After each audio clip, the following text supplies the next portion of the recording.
নমরুদ যখন বাতিলের রূপ ধারণ করে অবতীর্ণ হয়েছিল, হকের ঝান্ডা নিয়ে ইব্রাহিম আলাইহিস সালাম আগমন করেছিল। ফেরাউন যখন ইসলামকে বিলীন করবার জন্য এসেছিল, মূসা আলাইহিস সালাম আল্লাহর সৈনিকের রূপ নিয়ে ময়দানে অবতীর্ণ হয়েছিল, মুহতারাম হয়েছিল। এখন হারুন কামান, আবু জেহেল, উতবা, সাইবার মতো বেঈমানরা ইসলামকে একেবারেই শেষ করে দেওয়ার জন্য বদর যুদ্ধের প্রান্তে গিয়েছিল। তখন আল্লাহর নবীর সাহাবী হযরত মিকদাদ রাদিয়াল্লাহু তাআলা আনহু বলেছিলেন, ইয়া রাসূলুল্লাহ, আপনি তো আল্লাহর পয়গম্বর, আপনি তো হকের উপর রয়েছেন, আমরা আপনার ডানে থেকে বামে থেকে হককে, ইসলামকে সাহায্য করব ইনশাআল্লাহ। এই বেঈমান, তুই আমার রসুলকে গালি দেস, তুই আমার আল্লাহকে গালি দেস, সাহাবায়ে কেরামকে গালি দেস। যে ব্যক্তি আল্লাহকে, আল্লাহর রসুলকে গালি দেয়, তার বেঁচে থাকার অধিকার নাই। ইমাম মালিক বলেন, মান সাব্বা নাবিয়ান ফাকতুলু, যে ব্যক্তি আল্লাহকে গালি দিবে, আল্লাহর রসুলকে গালি দিবে, তাকে হত্যা করা হবে। মুহতারাম হাজিরিন, কেউ যদি আল্লাহ রসুলকে গালি দেয়, আল্লাহকে গালি দেয়, কাফের, বেঈমান, মুনাফিক, নাস্তিকের কিছু না হতে পারে। মুহাম্মদ আরবির উত্তরসূরিরা বসে থাকবে না। কুরআনুল কারীমের অসংখ্য আয়াতে শিরক সম্পর্কে, কুফর সম্পর্কে আল্লাহ তাআলা আলোচনা করেছেন, তার ভয়াবহতা সম্পর্কেও বর্ণনা করেছেন। আল্লাহ রসুল সাল্লাল্লাহু আলাইহি সাল্লাম হাদিসের মধ্যে আল্লাহর সাথে শিরক করা, আল্লাহর বিধিবিধানকে অস্বীকার করতে নিষেধ করেছেন।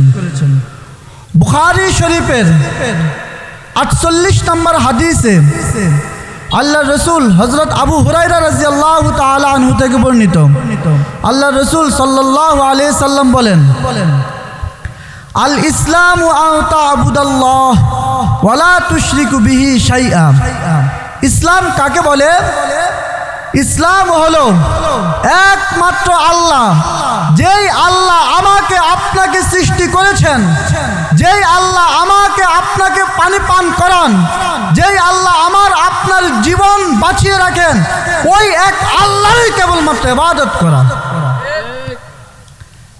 আন তা'বুদাল্লাহ ওয়া লা তুশরিকু বিহি শাইআ, আল্লাহ ব্যতীত কারো ইবাদত না করা। এবং কেউ যদি কুফর শিরক করে, তার ভয়াবহ কিরকম হবে? মুসলিম শরীফের 95 নম্বর হাদিস, মুসলিম শরীফের 95 নম্বর হাদিসে আল্লাহ রসুল সাল্লাল্লাহু আলাইহি সাল্লাম বলেন, মান মাতা ইউশরিক বিল্লাহি শাইআন দাখালান নার। কোন ব্যক্তি যদি আল্লাহ তাআলার সাথে শিরক করে, তাহলে সে জাহান্নামে প্রবেশ করবে। মুসলিম শরীফের 93, 94, 95 এই 3 হাদিসে একই আলোচনা এসেছে। আল্লাহ তাআলার সাথে শিরক যেমন মারাত্মক গুনাহ, ঠিক তদ্রূপভাবে আল্লাহ তাআলার কোন বিধিবিধানকে অস্বীকার করা কুফরি, ওই কুফরিও মারাত্মক গুনাহ। মুসনাদে আহমদের 8733 নম্বর হাদিস, মুসনাদে আহমদের 8733 নম্বর হাদিসে আল্লাহ রসুল সাল্লাল্লাহু আলাইহি সাল্লাম বলেন, মান সাব্বাল্লাহা আও সাব্বা দীনাহু ফাকাদ কাফার। কোন ব্যক্তি যদি আল্লাহ তাআলাকে গালি দেয়, কোন ব্যক্তি যদি আল্লাহ তাআলার দ্বীনকে গালি দেয়, তাহলে সে কুফরি করল। আল্লাহর দ্বীনকে গালি দেওয়ার মানে দ্বীনের বিধিবিধানকে কটূক্তি করা। আল্লাহ তাআলা বলেছেন মহিলাদেরকে পর্দা করতে হবে, আল্লাহ তাআলা বলেছেন নামাজ পড়তে হবে, রোজা রাখতে হবে, এরকম বিভিন্ন দ্বীনের বিষয়কে নিয়ে কটূক্তি করা, দ্বীনের বিষয় পছন্দনীয় না হওয়া, এটাও যদি কেউ করে, তাহলে সে কুফর করলো। আল্লাহ রসুল সাল্লাল্লাহু আলাইহি সাল্লাম যখন মক্কার কাফেরদেরকে দ্বীনের দাওয়াত দেন, তখন ইসলাম গ্রহণ করেছিলেন হযরতে ওমর রাদিয়াল্লাহু তাআলা আনহু। ওমর রাদিয়াল্লাহু তাআলা আনহুর খেলাফত কালে একদিন তিনি মরুভূমি দিয়ে যাচ্ছেন। হঠাৎ দেখেন একটা স্থানে এসে হযরত ওমর রাদিয়াল্লাহু তাআলা আনহু অনেক কান্না করতে লাগলেন। তার সঙ্গী যারা ছিল তারা বলতেছেন, হে খলিফাতুল মুসলিমিন, আপনি তো অর্ধ পৃথিবীর বাদশাহ, পুরা পৃথিবীর অর্ধেক পৃথিবীর রাজত্ব আল্লাহ তাআলা আপনাকে দান করেছে। কি এমন বস্তু আছে যে বস্তু আপনাকে এই মরুভূমির মধ্যে কাঁদাচ্ছে?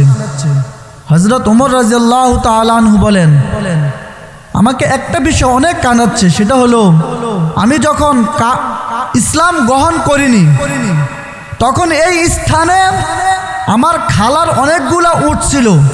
ওই উটগুলার লালন পালনের দায়িত্ব ছিল আমার আর আমার বাবার। আমার বাবা সকালে এসে আমাকে উটগুলো দিয়ে চলে যেত আর বলতো বিকাল পর্যন্ত এগুলাকে খাওয়া দাওয়া করাবি আর আমি সন্ধ্যায় এসে নিয়ে যাব। হযরত ওমর রাদিয়াল্লাহু তাআলা আনহুর বাবা খাত্তাব যখন সন্ধ্যায় আসতেন, দেখতেন ওমর রাদিয়াল্লাহু তাআলা আনহুর পুরা শরীর উটের পেশাব দিয়ে ভরে গিয়েছে, জামা কাপড় সব উটের পেশাব দিয়ে ভরে গিয়েছে। ওমর রাদিয়াল্লাহু তাআলা আনহুর বাবা বললেন, সাধারণ তুই উটকে লালন পালন করতে পারস না, ভবিষ্যতে তুই কি করে খাবি? আজও আমার বাবা যে আমাকে বলেছে তোর মতো ওমর সাধারণ উটকে দেখভাল করতে পারে না, ভবিষ্যতে তোর মতো ওমর কি করবে, ওই কথা আজও আমাকে কাঁদাচ্ছে। আমি যদি মুহাম্মদ আরবীর ছায়াতলে না এসে ইসলাম গ্রহণ না করতাম তাহলে তো আমি অর্ধ পৃথিবীর শাসক হতে পারতাম না। ইসলামের কারণে আল্লাহ তাআলা আমাকে এমন সম্মান দান করেছে, আজকে অর্ধ পৃথিবী আমার পায়ের তলে, আমার পায়ের তলে। ইসলামেই হযরত ওমর রাদিয়াল্লাহু তাআলা আনহুর জীবনকে সম্মানিত করে দিয়েছে। শুধু কি ওমর রাদিয়াল্লাহু তাআলা আনহু না, ইসলাম যুগ যুগ ধরে যারাই ইসলামের ছায়াতলে এসেছে তাদেরকে আল্লাহ তাআলা সম্মানিত করে দিয়েছেন। আজ আমরা ইসলামের কথা বলি, পিতা মাতাদের থেকে ইসলাম পেয়েছি, খুব গর্ব করে বলি আমি তো মুসলমান।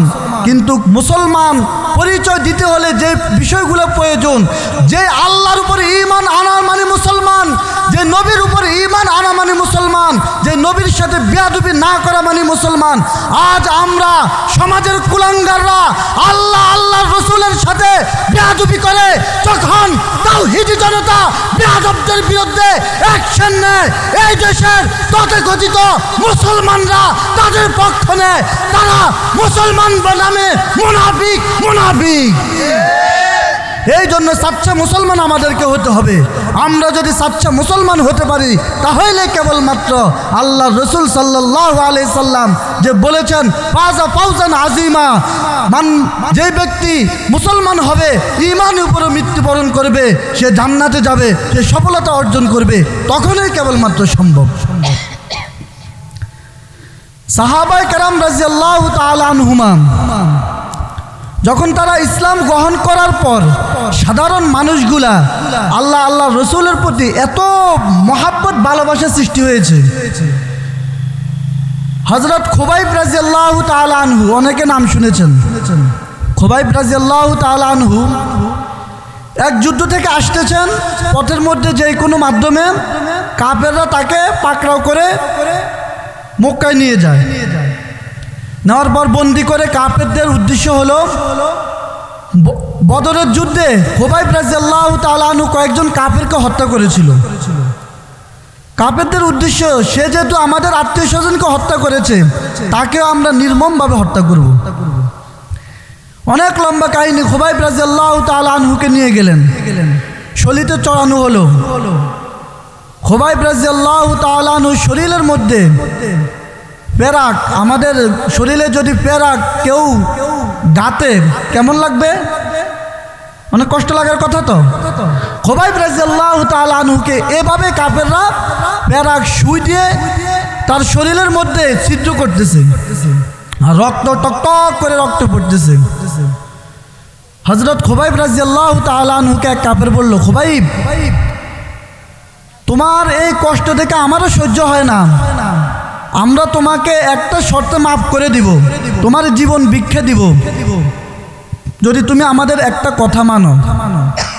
হযরত খুবাইব রাদিয়াল্লাহু তাআলা আনহু বলেছিলেন, কি কথা বলেন? তখন বলে, যে মুহাম্মাদের অনুসরণ করার কারণে আজকে তোমার এই বিপদ, যে মুহাম্মাদের দ্বীন অনুসরণ করার কারণে আজকে তুমি আমাদের কাছে বন্দী, তুমি যদি একবার শুধু মুহাম্মদকে গালি দাও, মুহাম্মদকে নিয়ে কটূক্তি করো, তাহলে তোমাকে আমরা মুক্ত করে দিব। মুহতারাম হাজিরিন, আল্লাহর পয়গম্বরের সাহাবী হযরত খুবাইব রাদিয়াল্লাহু তাআলা আনহু বলেছিলেন, হে মক্কার কাফের, আল্লাহ তাআলা যদি আমাকে একটা জীবন নয় 1000 জীবন দিত, আল্লাহর রাসূল মুহাম্মদ আরবীর ইজ্জত রক্ষা করবার জন্য 1000 জীবন উৎসর্গ করে দিতাম, তবুও আল্লাহর রাসূলের ইজ্জতকে নষ্ট হতে দিতাম না। এমন ছিল সাহাবায়ে কেরামের ঈমান। আর আজকে আল্লাহর রাসূলকে গালি দেওয়া হয়, মুসলমানের গায়ে কষ্ট লাগে না, মুসলমানের প্রেরণা যোগে না। তোমরা যদি আল্লাহর রাসূলের উত্তরসূরি দাবি করে থাকো, তাহলে অবশ্যই আমার আর আপনাকেও খুবাইব রাদিয়াল্লাহু তাআলা আনহুর মতো ঈমানদার হয়ে কাফেরদের বিরুদ্ধে লড়তে হবে। মুহতারাম হাজিরিন, আমরা আজ ভুলে গিয়েছি, আমরা আজ পশ্চিমাদেরকে দেখে, বিভিন্ন তন্ত্রমন্ত্রের নেতাদেরকে দেখে আমাদের ভয় লাগে। কিন্তু আমাদের এই কথাও জানা দরকার, যখন এই দুনিয়ার মধ্যে কোনো বাতিল শক্তি মাথা চাড়া দিয়ে উঠেছিল, তখনও কিন্তু হক আরো প্রকট শক্তি নিয়ে ময়দানে আবির্ভাব হয়েছিল। যখন পৃথিবীর মধ্যে নমরুদ এমন কোনো কাজ করে নাই তাওহীদবাদীদেরকে দুনিয়া থেকে বিলীন করে দেবার জন্য, এমন কোনো কাজ বাকি রাখে নাই, তখন কিন্তু নমরুদ যখন বাতিলের রূপ ধারণ করে অবতীর্ণ হয়েছিল, হকের ঝান্ডা নিয়ে ইব্রাহিম আলাইহিস সালাম আগমন করেছিল, ফেরাউন যখন ইসলামকে বিলীন করবার জন্য এসেছিল, মূসা আলাইহিস সালাম আল্লাহর সৈনিকের রূপ নিয়ে ময়দানে অবতীর্ণ হয়েছিল। মুহতারাম হাজিরিন, যখন হারুন কামান, আবু জেহেল, উতবা, সাইবার মতো বেঈমানরা ইসলামকে একেবারেই শেষ করে দেওয়ার জন্য বদর যুদ্ধের প্রান্তে গিয়েছিল, তখন আল্লাহর নবীর সাহাবী হযরত মিকদাদ রাদিয়াল্লাহু তাআলা আনহু বলেছিলেন, ইয়া রাসূলুল্লাহ, আপনি তো আল্লাহর পয়গম্বর, আপনি তো হকের উপর রয়েছেন, আমরা আপনার ডানে থেকে বামে থেকে হককে, ইসলামকে সাহায্য করব ইনশাআল্লাহ। এই জন্য আমরা ইনশাআল্লাহ ইসলামের পক্ষেই থাকতে হবে, ইসলামকে মহব্বত করতে হবে। কুরআনুল কারীমের মধ্যে সূরা বাকারার 245 নম্বর আয়াত, কয় নম্বর আয়াত?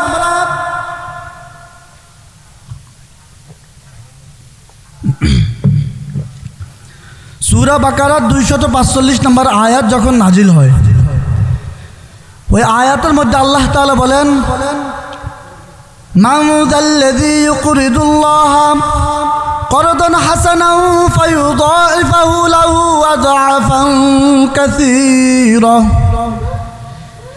আল্লাহ তাআলা কুরআনুল কারীমের মধ্যে বলেন, এমন কেউ কি আছো যে আল্লাহ তাআলাকে উত্তম ঋণ দান করবা? মানে মানুষের যেই সম্পদ আছে, ওই সম্পদের মধ্যে সবচাইতে মহাব্বতের যে বস্তু, সবচাইতে প্রিয় যে বস্তু, ওই বস্তু আল্লাহ রাস্তায় দান করাই হলো নিজের মহাব্বতের বস্তু দান করে দেওয়া। এই আয়াতটা যখন নাজিল হয়, আল্লাহ রাসূল সাল্লাল্লাহু আলাইহি সাল্লামের একজন সাহাবী, নাম হলো আবু দারদা রাদিয়াল্লাহু তাআলা আনহু, তিনি আল্লাহ রাসূল সাল্লাল্লাহু আলাইহি সাল্লামের কাছে এসেছেন, এসে বলতেছেন, ইয়া রাসূলুল্লাহ, আমি যদি আমার সম্পদ সবচাইতে মহাব্বতের বস্তু আল্লাহ রাস্তায় দান করে দিই, তাহলে কি আল্লাহ তাআলা আমাকে উত্তম বিনিময় আখিরাতে দিবেন? অর্থাৎ দুনিয়াতে আমি যা দান করব তার ডবলের ডবল আমাকে জান্নাতে দান করবেন? আল্লাহ রাসূল সাল্লাল্লাহু আলাইহি সাল্লাম বলেন, হ্যাঁ, তুমি যদি আল্লাহ রসুলকে সন্তুষ্ট করার জন্য তোমার সবচাইতে প্রিয় বস্তুটা আল্লাহর রাস্তায় দান করো, আল্লাহ তাআলা তোমাকেও কিয়ামতের দিন যা দান করেছো তার ডবলের ডবল দান করবেন। সুবহানাল্লাহ।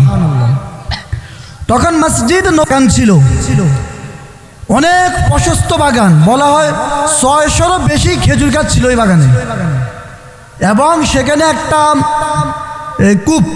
কূপ তখন তো কূপ ছিল, ওই কূপ থেকে বাগানের প্রতিটি গাছের গোড়ায় পানির নহর ছিল, এবং ওই কূপের পানি ছিল অনেক মিষ্টান্ত। আল্লাহ রসুল সাল্লাল্লাহু আলাইহি সাল্লাম যখন এই কথা বললেন, সাহাবী এসে আল্লাহ রসুল সাল্লাল্লাহু আলাইহি সাল্লামকে বললেন, ইয়া রসুল আল্লাহ, তাহলে আমি আমার এই সম্পদগুলা, এই মহাব্বতের বাগানটা আল্লাহ রাস্তায় দান করে দিই। আল্লাহ রসুল বললেন, হ্যাঁ দাও। আল্লাহ রাস্তা দান করে দিলেন। দেওয়ার পর আল্লাহ তাআলা এত খুশি হলেন, খুশি হয়ে ওই সাহাবীর সুসংবাদ দান করলেন ওই সাহাবীর জন্য। কিন্তু ওই আয়াতটা যখন নাজিল হয়, মূলত যাকাতের আয়াত যখন নাজিল হয়, যাকাতের আয়াত নাজিল হওয়ার পর আল্লাহ তাআলা ওই আয়াতও নাজিল করেন কি, কোনো ব্যক্তি যদি আল্লাহ তাআলাকে উত্তম দান করে, উত্তম জিনিস দান করে, আল্লাহ তাআলা তাকে আরো বেশি দান করবেন। এই কথা একজন ইহুদি শুনছে। কে শুনছে? একজন ইহুদি। ওই ইহুদি আবু বকর রাদিয়াল্লাহু তাআলা আনহুর সামনে টিটকারি করে আবু বকর রাদিয়াল্লাহু তাআলা আনহুকে বলতেছেন, আবু বকর রাদিয়াল্লাহু তাআলা আনহুকে বলতেছেন, আবু বকর, আমরা তো এতদিন শুনেছি মুহাম্মাদের যে সাথীরা রয়েছে, মুহাম্মাদের সাথে যারা রয়েছে তারাই গরিব, তারাই ফকির, তারাই দুর্বল। প্রথম যুগে তো সাহাবায়ে কেরাম একটু কি ছিলেন? দুর্বল ছিলেন। এখন দেখি মুহাম্মাদের আল্লাহ ফকির হয়ে গিয়েছে। নাউজুবিল্লাহ। মুহাম্মাদের আল্লাহ ফকির হয়ে গিয়েছে, সেও দেখি এখন আমাদের কাছে ঋণ চায়। নাউজুবিল্লাহ। ঋণ কারা চায়? যাদের নেই তারাই তো ঋণ চায়। কিন্তু আল্লাহ তাআলা কি ঋণ আল্লাহর জন্য চেয়েছেন নাকি তার বান্দাদের জন্য চেয়েছেন? ওই কাফেরের তো আর এটা বুঝার ক্ষমতা নেই। ওই কাফের যখন এই কথাটা বলেছেন, হযরত আবু বকর রাদিয়াল্লাহু তাআলা আনহু তার গালে সজোরে একটা চর মারলেন। চর যে মেরেছেন, যে পুষ্পর মতো নরম দিলওয়ালা একজন মানুষ এত জোরে থাপ্পড় মেরেছেন, ওই ব্যক্তির গালে দাগ বয়ে গিয়েছে। ওই ইহুদি রাসূল সাল্লাল্লাহু আলাইহি সাল্লামের কাছে গিয়ে মামলা দায়ের করলেন, বলেন, হে মুহাম্মদ, তোমার সাহাবী, তোমার সঙ্গী আবু বকর যে আমাকে থাপ্পড় মেরেছে, এটার কারণ কি? আবু বকর যে আমাকে থাপ্পড় মেরেছে, এটার কারণ কি? এটা বিচার করো। তখন আল্লাহ রাসূল সাল্লাল্লাহু আলাইহি সাল্লাম বলেন, তুমি ভুল বলতেছো, আমার সাহাবী আবু বকর এরকম করবে না। কেন? আবু বকর হলো নরম দিলওয়ালা মানুষ, একজন পুষ্পের মতো নরম দিলওয়ালা মানুষ, তিনি এই কাজ করতে পারেন না। হযরত ওই ইহুদি বলতেছেন, না, আবু বকরই আমাকে থাপড় দিয়েছে। আল্লাহ রাসূল বলেন, না, উমরে হয়তো থাপড় দিয়েছে, কারণ উমর রাদিয়াল্লাহু তাআলা আনহু কি ছিলেন? একটু গরম প্রকৃতির মানুষ ছিলেন। হযরত আবু বকর রাদিয়াল্লাহু তাআলা আনহুকে ডেকে পাঠালেন। পাঠানোর পর আল্লাহ রাসূল সাল্লাল্লাহু আলাইহি সাল্লাম আবু বকর রাদিয়াল্লাহু তাআলা আনহুকে প্রশ্ন করলেন, আবু বকর, আপনি কে থাপ্পড় মেরেছেন? বলে, হ্যাঁ ইয়া রাসূলুল্লাহ, আমি ওকে থাপ্পড় মেরেছি। বলে, আপনি কেন একে থাপ্পড় মেরেছেন? আপনি তো নরম দিলওয়ালা মানুষ, আমি তো ভেবেছি ওমর হয়তো থাপ্পড় মেরেছে। আবু বকর রাদিয়াল্লাহু তাআলা আনহু বলেন, না, আমি থাপ্পড় মেরেছি। বলে, কেন মেরেছেন? বলে, ইয়া রাসূলুল্লাহ, আল্লাহ তাআলা যখন সূরা বাকারা 245 নম্বর আয়াত নাজিল করেন, মাউদাল্লাযী ইউকরিদুল্লাহ করদান হাসানান ফায়ুদাইফাহু লাহু আযআফান কাসীরা, এই আয়াত নাজিল করার পর এই ইহুদির বাচ্চা আল্লাহ তাআলাকে গালি দিল, আল্লাহ তাআলাকে নিয়ে কটূক্তি করছে। এই ইহুদির বাচ্চা যখন আমার রবকে নিয়ে, যেই রবের পায়ে আমি সিজদা দিই, ওই রবকে নিয়ে কটূক্তি করেছে, তখন আমি আবু বকর বসে থাকবো, তার বিরুদ্ধে কথা বলবো না? এটা হতে পারে না। আমার উচিত ছিল তার জিভ টেনে ছিঁড়ে ফেলা। এই ছিল সাহাবায়ে কেরাম, আল্লাহর প্রতি, আল্লাহ রসুলের প্রতি মহাব্বত।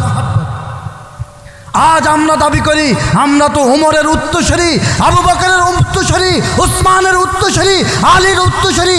আর কিন্তু যদি বলা হয় আল্লাহ রসুলের সাথে ও বেয়াদবি করেছে, ওর বিরুদ্ধে কথা বলো, কিন্তু তখন আমাদের মুখের মধ্যে কুলুপ এঁটে বসে। এই ঈমান নিয়ে আল্লাহ রসুলের শাফাআত কামনা করা এটা একটা বোকামি। আল্লাহ রসুল সাল্লাল্লাহু আলাইহি সাল্লামের একজন সাহাবী, হুজুর সাল্লাল্লাহু আলাইহি সাল্লাম যখন মদিনা মুনাওয়ারায়, তখন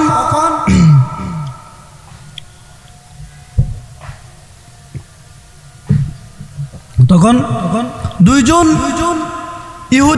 ইহুদি রসুল সাল্লাল্লাহু আলাইহি সাল্লামকে নানানভাবে কষ্ট দিত, বিভিন্ন সময় গাল মন্দ করত। আল্লাহ রসুল সাল্লাল্লাহু আলাইহি সাল্লামের সাহাবীদেরকেও গালমন্দ করত। তাদের মধ্য থেকে একজনের নাম হলো কাব ইবনে আশরাফ। এই ঘটনা কিতাবুল মাগাজি, বুখারী শরীফের 2য় খণ্ড কিতাবুল মাগাজির মধ্যে উল্লেখ রয়েছে, 4037 নম্বর হাদিস। পরপর 2টা ঘটনা উল্লেখ রয়েছে, অনেক লম্বা হাদিস। প্রথমটা হলো কাব ইবনে আশরাফ সম্পর্কে। ওই কাব ইবনে আশরাফ যখন আল্লাহ রসুল সাল্লাল্লাহু আলাইহি সাল্লামকে গালমন্দ করত, আল্লাহ রসুল সাল্লাল্লাহু আলাইহি সাল্লাম একদিন সাহাবাদেরকে বলতেছেন, মান কতালা কাবান, কে আছো যে কাব ইবনে আশরাফকে হত্যা করতে পারবা এবং আমাকে আনন্দিত করবা।